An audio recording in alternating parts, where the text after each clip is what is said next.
ያላችሁ ቶቼ ወደ ኢትዮጵያ ከመምጣታችሁ በፊት ማወቅ ያሉባችሁ ወሳኝ ሁለት ነገሮች አሉ ማለት ነው።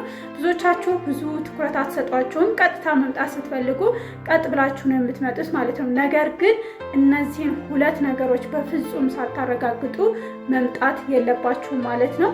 የመጀመሪያው ስንት ብር አላችሁ?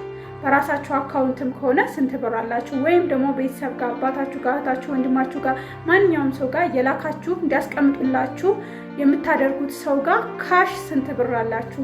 ያበደራችሁት ለወንድማችሁ የሆነ ነገር ያደረጋችሁለት ምናምን ነገር ሳይሆን በትክክለኛ ስንት ብር እንዳላችሁ ማወቅ አለባችሁ ማለት ነው። እሱም የሚጠቅማችሁ አንደኛ ስትመጡ ሰርፕራይዝ አትሆኑም፣ ትንሽ የሚሆን ትልቅም እንደ አዲስ አትደነግጡም ማለት ነው። ሁለተኛ ደግሞ ደግማችሁ ስደት አትወጡም። ብዙ እህቶች ብዙ ብር አለን ብለው በግምት ዝም ብለው እየላኩ ይሄን ያክል ብር ይኖረኛል ብለው በግምት ይመጡና እንደገና ሁለተኛ ስደት ይዳረጋሉ ማለት ነው።